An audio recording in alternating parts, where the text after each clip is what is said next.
आप सभी को मेरा नमन प्रणाम।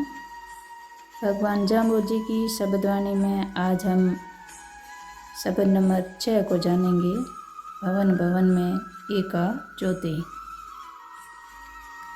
उदयजी राठौड़ ने जप और तप की बात सुनकर भगवान जाम्बोजी से फिर एक प्रश्न किया कि हे देव, जीव और ब्रह्म को बहुत से ज्ञानी जन दो प्रकार के बताते हैं, जीव और ब्रह्म।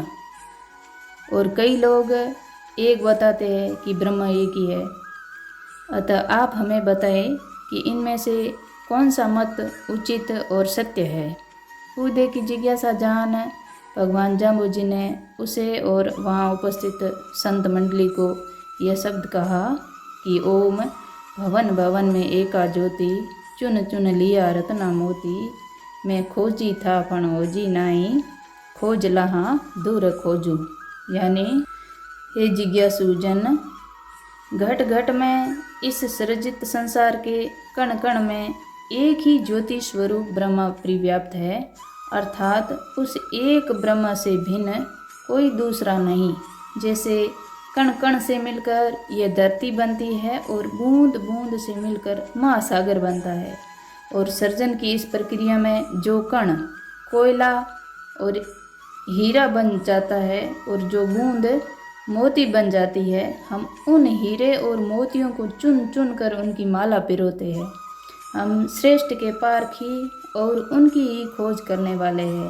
विकास के क्रम में जो शुद्ध एवं पूर्ण बन गया, हम उनको चुन लेते हैं, अपने में समाहित कर लेते हैं।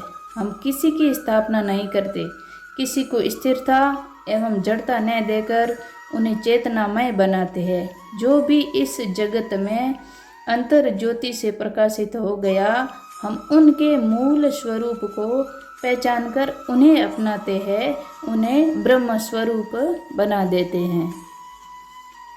अल्लाह अलेख अडाल अजोनी शंभु जी का किच्चा बिनाणी। मैं सरिय न बेटा सी कह न पूसी, निरत सुरत सब जानी।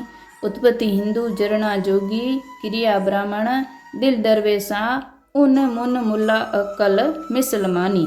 यानी वह पर ब्रह्म परमात्मा वाणी और लेखन से परे है, उसका कोई आदि और आधार नहीं है। वह अडाल है, अनादि है। वह कभी किसी माँ की गर्भ से जन्म नहीं लेता। वह न तो मरता है और न ही जन्म लेता है। वह सबका सर्जक है, उसका कोई नियंत्रक नहीं है। वह सबका नियंता है। हमने किसी की उपासना नहीं की, किसी के पास बैठकर ज्ञान अर्जित नहीं किया, किसी अन्य माध्यम से सत्य को नहीं जाना। हम स्वयं सत्य स्वरूप है, अतः अघटित और घटित, निरंजित और अंजित, अर्थात प्रकृति और परमात्मा दोनों को समग्र रूप से पहचानते हैं। सांसारिक दृष्टि से हम हिंदू परिवार में अवतरित हुए। हम एक सिद्ध योगी के समान सहनशील है, ब्रह्मचारियों के समान हमारे क्रियाकलाप है। हमारा हृदय सूफी फकीरों के समान प्रेम से सलगता है।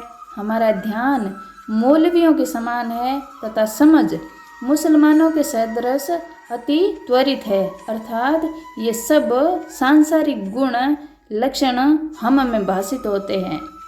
बोलो गुरु जम्बेश्वर भगवान की जय।